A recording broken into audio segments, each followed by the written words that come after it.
Alright, so we're back in the shed with the R34 today. Excuse the footage if it's a little bit shaky to start off with. My Osmo gimbal's batteries went flat, so yeah, test out the phone's in-camera stabilization, yeah, so where I am in Adelaide, we just went into a 7-day COVID lockdown, so yeah, thought what better time to get some work done on the car, better than sitting inside and spending 12 hours in front of the Xbox. So yeah, I'll get stuck into some bits and pieces. To start off with, I've picked up a couple more parts since the last time I picked up the camera. So well, I had this last week, but forgot to mention it at all. I got the aluminium crash bar there, so the I don't know if you can see them, if the lighting's going to be any good.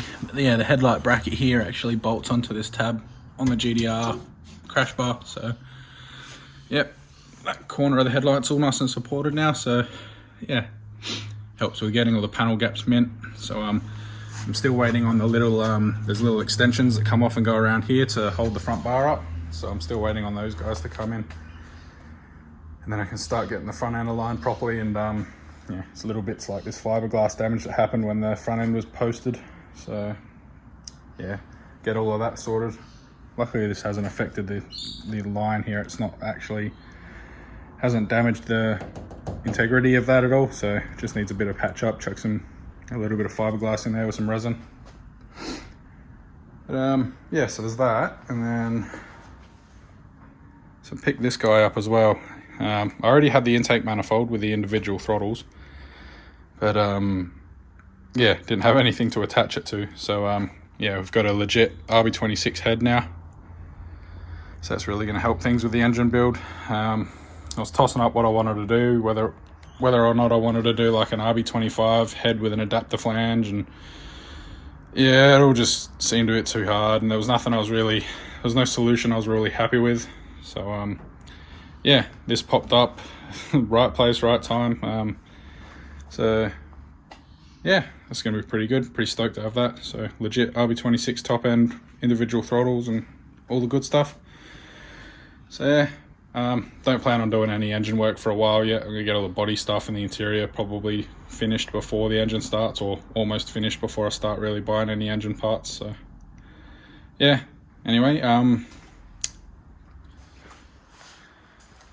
so yeah, got some more stuff I found on here from these previous hacks. So in one of my earlier videos I spoke about the door dropping when it opened and the hinges being flogged out. So I've got the striker in there at the moment. This panel's still not welded in, it's just placed on the car, 2 clamps, and then I bolted the striker in, and the door opens really nicely now. Like, doesn't drop, there's no resistance, closes nicely, no effort to close that at all. I mean, there's no seals in there at the moment, but I mean, it's not climbing up to get up on the striker anymore, so that's good. This body line across the top's pretty damn mint, and then this one down here lines up nicely as well. So I'm just assuming that the last people might not have put the quarter on correctly. I mean, judging by this next thing that I found as well, probably supports that theory. So yeah, after I'd spent a little bit more time looking at this quarter and the alignment of everything, so I started trimming the edges down a little bit, got this one nice, so it follows that, leads into the existing roof portion really nicely, like there's no gap there.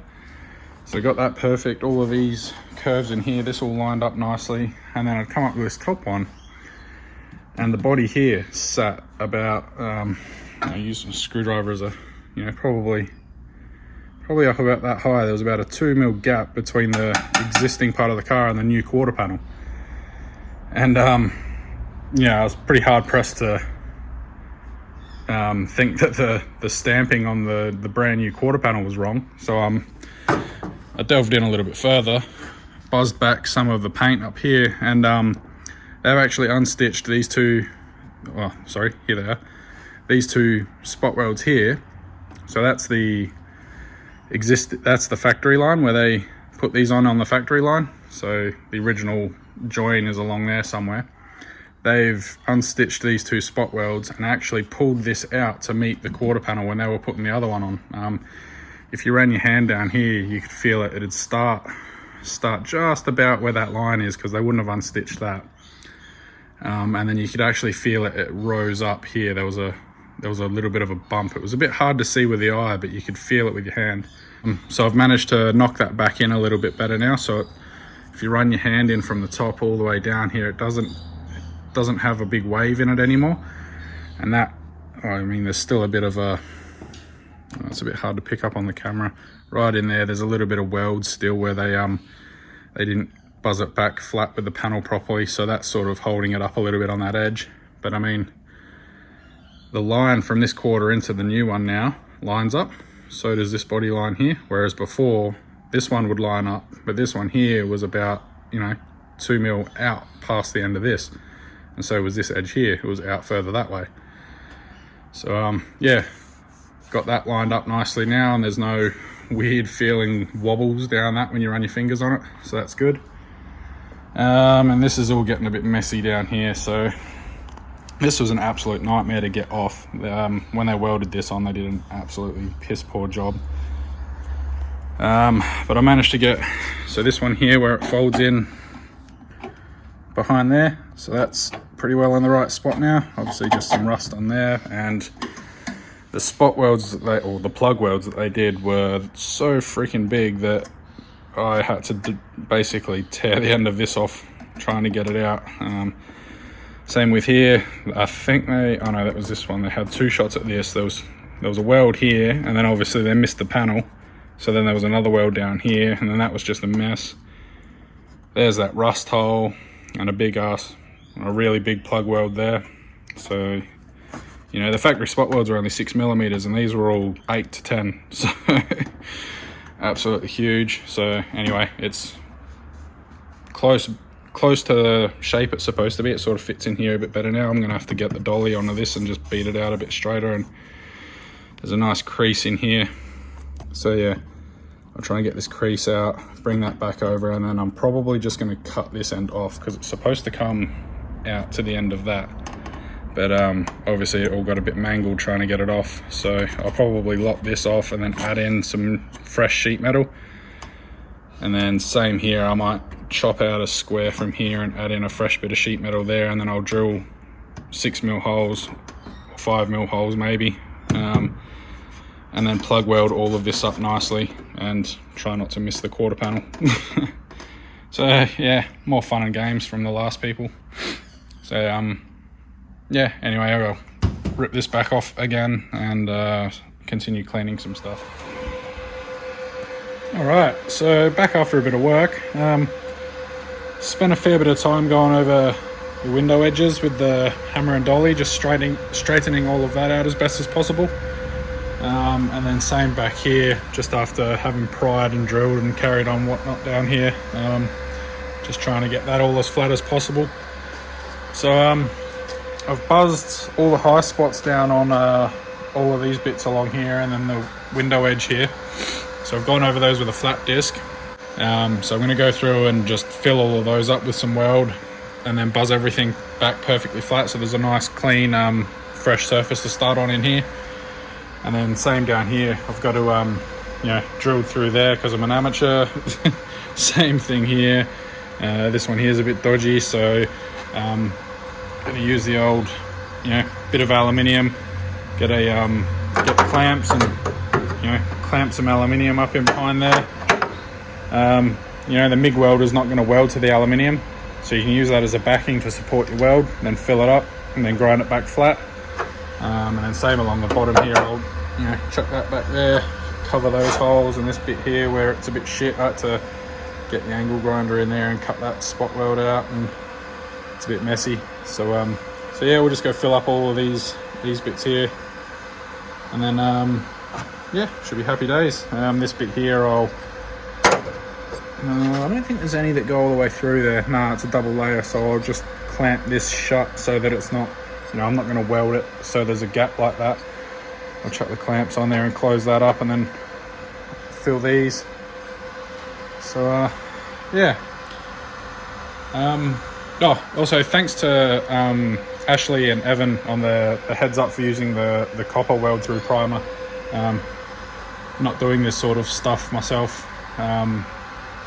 Didn't really know there was a big difference between the zinc weld through and the copper weld through. So yeah, they were saying that with the copper stuff, it melts into your weld pool a little bit and helps protect the back side of the weld as well. So if it's a you know, on a weld like this where you can get to the back of it, you can get in and prep it, but like where is it? Sort of like this one here, you know, I can't get into the back side of that hole to prep it afterwards. So if it's you know, the copper mixes in with the weld and then helps coat the back of it a little bit, it gives you that added bit of protection. So yeah, thanks to those guys for the heads up. I probably would have just used the zinc stuff and been none the wiser. I've also cleaned these back as well, so I'm gonna weld up those cut marks that the other guys made, so it's all going to be mint before the new quarter goes on. So yeah, might pick this up after I've finished doing that, but you know, once I've done that side of the window frame and then the inside of this one here, I might leave it for the afternoon and pick it up again tomorrow or the day after or whenever. So yeah, cool, I'll catch you after I've done some welding.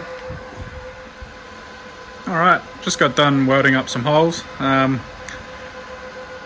Yeah, so got that crack along here all welded up, or cut that cut mark from there, angle grinder last time. Just realised I missed this old spot weld here, but yeah, so got that fixed up and went through all of these holes and spot welds and whatnot. There's a few low spots I need to go back through and fill back up and then grind back again, like you can see here. That was a hole, there was a hole, I can't remember if that was a hole or if it was this one here. But yeah, there's some low spots around there where it just hasn't filled up all of the around itself. The weld puddle might have pulled in some base material as well, creating a low spot. But I mean, at least there's no holes in any of it now, so it's a start. So yeah, I'll go back through and fill up all these low spots. It's a bit hard, you don't want to sit there and sink too much heat into it because this stuff's super thin and it'll just either blow through or distort the living hell out of it if you let too much heat get into any of this. So you sort of got to go really slow, little, you know, spot at a time, and yeah, then you flatten it all off and you end up with low spots. So go back over it, fill them up. I haven't ground any of this stuff back yet, but yeah, got all of this stuff filled up. This bit here went surprisingly well. I don't know if I don't know how soon the previous clip was of it before it was welded, but there was no material in that section at all, so I managed to fill that up pretty nicely. So yeah, then I can you know, get all this back down into shape once it's flat and have a nice surface to spot weld to, or plug weld to rather. But yeah, these all filled up relatively nicely, so same deal as the quarter window. I'll flatten all of this off, and you know, whatever low spots are left I'll have to fill up. And I also filled this guy in as well. There's a little bit of a low spot there, I'll give that a quick zap, but yeah, it's coming along nicely. So yeah, might finish up here with this video.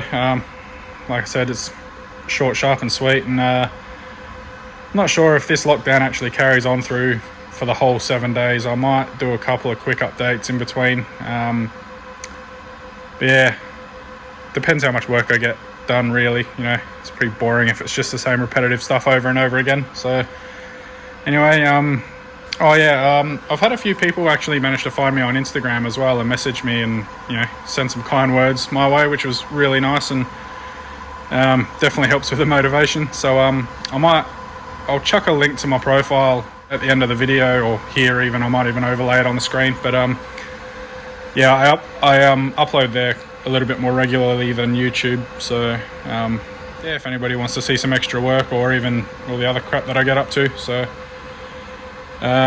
yeah, thanks to those that have messaged me and or asked me questions and whatnot. It's all been pretty great. You know, it's by no means blowing up and going viral, but yeah, having a few people reach out has been pretty surprising. So I'll leave this one here, and thanks for watching, and I'll catch you on the next one.